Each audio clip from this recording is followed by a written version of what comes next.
Welcome to the deep dive. Today, we're really getting into something special, the Harmonya Chronicles. It's this epic fantasy saga that people are definitely starting to talk about. We're looking at a universe that's not just big, but, incredibly detailed. The magic, the conflicts, these characters, they really stick with you. Right, and what we want to do for you today is sort of unpack that intricate lore and introduce you to some of the key players, these extraordinary characters. Yeah. And also, maybe most interestingly, dig into the creator behind it all, SHAHEER J. SYED. He seems like a really multifaceted figure. That's a great angle.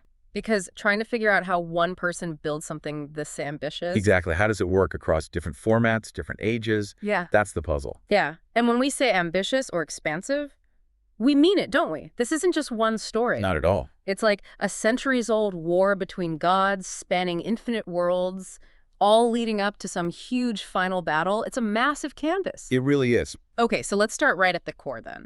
This war between gods, it kicked off like right at the dawn of creation. Can you walk us through that? Absolutely. And what's really key here, I think, isn't just, good versus evil in a simple way. You're right. It's about the origin of that darkness. You've got the forces of light trying desperately to preserve life against this darkness that just wants to annihilate everything. And the source of that darkness, Malachar, the evil god. Malachar. And here's the thing. He was originally one of the Infiniums, these 8 primordial gods. But he chose to defect. Whoa, wait. He chose, so it wasn't like he was banished. Exactly. It was a betrayal from within. And that seems to fuel his whole, his vow to just wreck everything, everywhere. Just keep coming back. Time and again. Yeah. Always corrupting, always using these, treacherous and deceptive methods. That sounds, profound. Yeah. A really deep-seated evil. So in response, the gods of light, they had a plan, this eternal strategy. The strategy was the rise of 7 extraordinary dragon warriors. Dragon warriors. Okay, tell us about them. Who are they?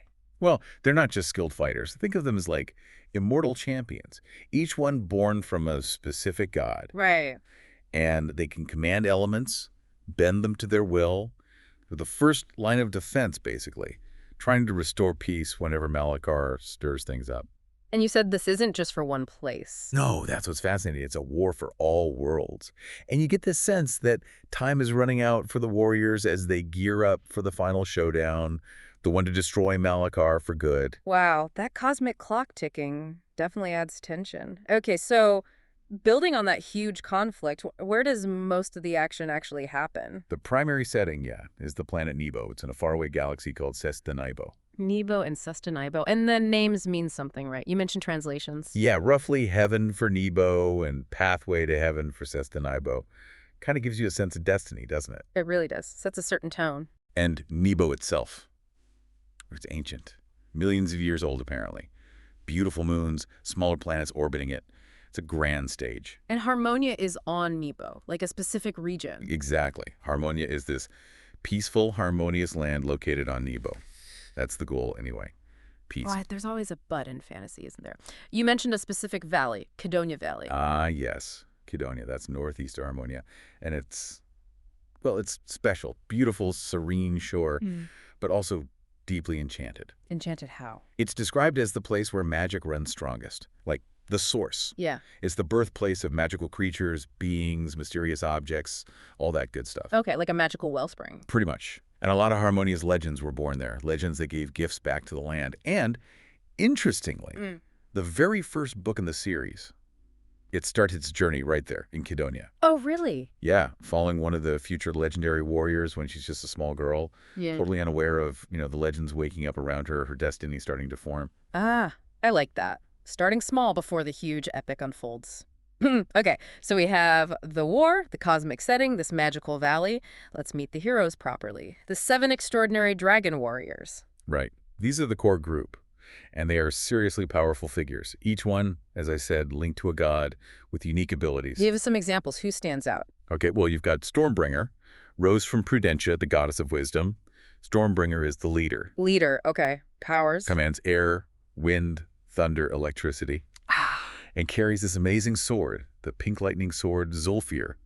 mentored by a master Laoshi. Zulfir. Cool name. Okay, who else? Then there's Aetherian the Enchanter. He rose from Aether, the god of sorcery, so more magic-focused. Ah, the Enchanter. Makes sense. Childhood friend of Stormbringer, actually, carries something called the Arcanum Nexus. Yeah. Basically channels his magic, wields the Staff of Marilyn, and a Book of Magic, mentored by Master Hiroshi. Staff of Marilyn. Nice classic touch. So we have Wisdomer and Sorcery. Who else is key? Well, there's Draven the Invincible, from Fortitudis, god of strength. He's all about physical power, resilience. The powerhouse of the Groot. Earth element. You got it. Then Aurelia the Flameborn, from Maelstrom, god of fire.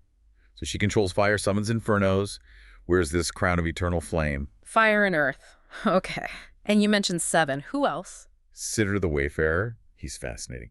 Rose from Orenthal, the god of dimensions. So like portal jumping? Pretty much. And Controls pathways between dimensions using a dimensional scepter. Can open portals anywhere, basically. Mentored by Master Mira. That sounds incredibly useful. Doesn't it? And rounding out the 7, you have Alarion the Tideweaver from the god of water, Nereithis. Water. And Arcane the Shadowblade from Kael, the god of shadows. Shadows. Interesting. So air, magic, strength, fire, dimensions, water, and shadows. That's quite a diverse team. And together they form the Fellowship of the 7. That's the core group fighting Malachar. The Fellowship of the 7. Got it. It really feels like an epic setup. Now, you listening might be wondering, how does this massive story actually unfold? This is an ongoing series, right? It started in 2024. Yeah, that's right. And the plan is, well, it's big. A total of maybe 20 to 25 books. 20 to 25. Wow. I know. Slated to wrap up the whole saga around 2027. It's a serious commitment. No kidding. So how does the story progress across the books that are out now? There are 8, you said. Yep, 8 so far. And instead of like listing every plot beat, right, yeah, you can see these broader arcs developing. The first couple of books, book 1 of Alaya the Brave stories from the Enchanted Valley of Kidonia, and book 2 of Alaya the Braves, the War of the Gods, they really focus on Alaya. The girl from Kidonia we talked about. Exactly. Her awakening, her early journey with Master Laoshi, another character, Daniel, discovering magic. It really sets the stage. Okay, grounding the story. Then book 3 of Alaya the Stormbringer, the Fellowship of the 7. That's where things really kick into high gear. Ah, the Fellowship forms. Yep. Stormbringer and Aetherian travel somewhere called Hidama. Malachar starts working on some secret weapon. And the other 5 dragon warriors awaken. Big team-up moment. Nice. I like those moments. Me too. And then the series starts to kind of zoom in on individual warriors and parts of the world's history. Okay. Like how?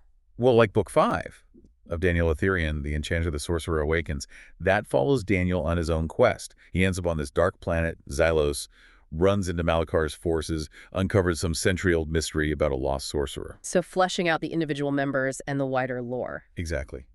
And then, say, book 7 of Safi Siddur the Wayfarer, The Rise of the Dimensional Warrior.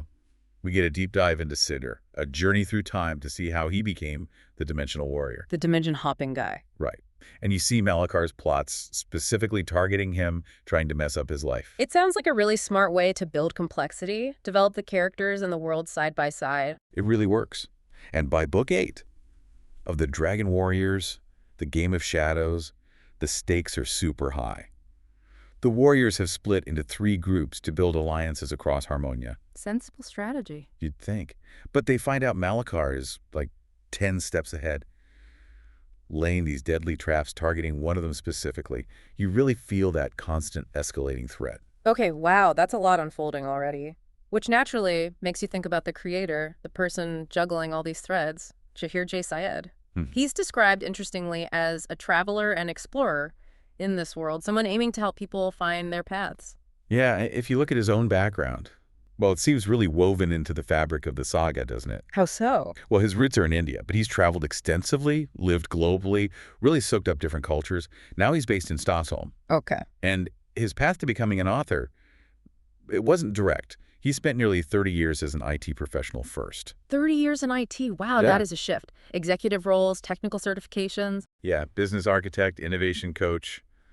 You can almost imagine that kind of structured thinking, that world-building skill coming from that background, perhaps. That's a really interesting connection. And inspiration runs in the family too, right? His grandfather. Yes, deeply inspired by his late grandfather, Ali Kausar Chanpuri, a very renowned author in his own right, over 100 books in Urdu literature and Unani medicine. 100 books. Okay, so writing is definitely in the blood. Seems like it. But SHAHEER isn't just a writer, which is also fascinating. Oh, what else? He's a creator, an innovator, a coach, and also a songwriter and composer. Music, too. Yeah, apparently a passion since he was a kid. And all of that, the professional journey, the personal history, the creative diversity it seems to feed into his writing. There's this mention of mindfulness and mental health being woven in. That makes sense, connecting all those threads. And it really shows in the way he's building this Harmonya universe. It's not just books. You mentioned the different formats. Exactly. It's aimed really broadly. Content for kids, like 5-7, 5-10. Then young adults, 12 plus, 13 plus, 15 plus. And even a general audience, 5 to 70 plus. How does he manage that range? Through different formats. You've got the ebooks, obviously. Yeah. Paperbacks, hardcovers, often illustrated. But then there are these multi-narrated audiobooks. Multi-narrated? Yeah, with background soundtracks and music embedded. Really immersive. And that's his music. Composed and produced by him, yeah. Through a group called Obsidian. The lyrics are published, too. That's incredible integration. It really is. And there are future plans for, like, role-playing character books, board games, potential for a TV or media franchise, merchandising. It's being built as a truly cross-platform experience. So when we say it's more than just a book series, we really mean it. Absolutely. It's this whole rapidly growing multi-sensory universe crafted with, well, incredible depth and vision. Okay. What a deep dive that was. Into the Harmonya Chronicles, the world, the characters, and the truly remarkable scope of SHAHEER J. SYED's whole creative project. It is seriously ambitious. Oh. Which, I suppose, brings up a final thought, maybe something for you, listening, to chew on. What's that? Well, how does a fantasy world like this one, that's born from this blend of ancient lore, diverse global experience, the creator's own journey from IT to artistry, how does it actually manage to build not just a compelling story, but an entire living, breathing universe? A universe designed to hook people across so many different formats, so many age groups, music, games, the whole thing. That is a good question. How do you make all those pieces fit and feel authentic? Right. Well, something to think about. If you want to dive deeper and explore this universe for yourself, you should definitely check it out. The main hub is www.harmoniachronicles.com. And you can learn more about the author, SHAHEER J. SYED, at www.shaheerjsyed.com.